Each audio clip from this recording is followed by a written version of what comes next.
शिवसेना पक्षचिन्ह आणि आमदार अपात्रता प्रकरणी आज पुन्हा सुनावणी। ठाकरेंचा सेनेचा युक्तिवाद आज संपणार, तर शिंदेचे वकील पुढील आठवड्यात युक्तिवाद करण्याची शक्यता। धनुष्यबाण चिन्ह गोठवा किंवा आम्हाला द्या, ठाकरेंच्या शिवसेनेची सुप्रीम कोर्टात मोठी मागणी। शिवसेना पक्ष ठाकरेंचा, शिंदेची पक्ष आणि चिन्हाचा फायदा त्यांनी करून घेतला, सिब्बल यांचा घणाघात।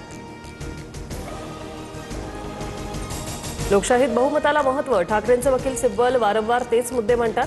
शिवसेना सुनावणीवर उपमुख्यमंत्री शिंदेंचं भाष्य।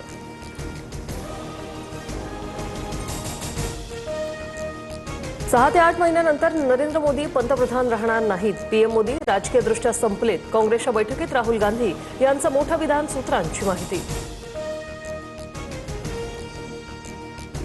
केंद्रीय मंत्रिमंडळाचा लवकरच विस्तार होणार, 2 डझन मंत्री बदलण्याची शक्यता, तर शिंदेंकडून केंद्रीय मंत्रिमंडळात आणखी एका मंत्रिपदाची मागणी। श्रीकांत शिंदेंची वर्णी लागण्याची शक्यता, सूत्रांची माहिती।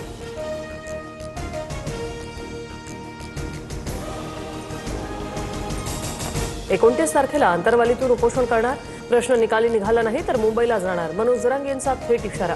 फडणवीस आणि शिंदेंमुळे उपोषणाची वेळ आली, मराठा आरक्षणावरून जरांगे आक्रमक।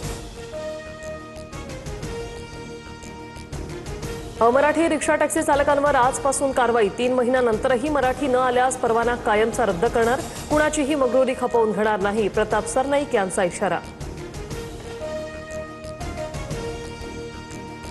मराठीत ओटीपी सांगितल्याने कॅब चालक भडकला, व्हिडिओ व्हायरल। नेटकऱ्यांचा तीव्र संताप, मराठी भाषेचा वाद असतानाच कॅब चालकाचा मुजोरपणा समोर।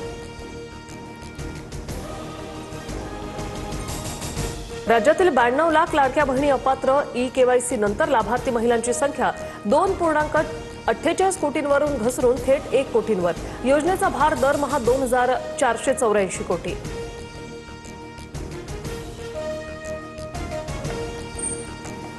नागपूर आमदार निवासातील खोल्या देण्यावरून ठाकरे सेनेच्या कार्यकर्त्यांचा राडा, वेगवेगळ्या आमदारांच्या नावाने 60 खोल्या उपलब्ध का करून दिल्या, ठाकरे सेनेचा कर्मचाऱ्यांना प्रश्न। भाजप नेत्यांच्या पत्रावर खोल्या दिल्याने आक्षेप।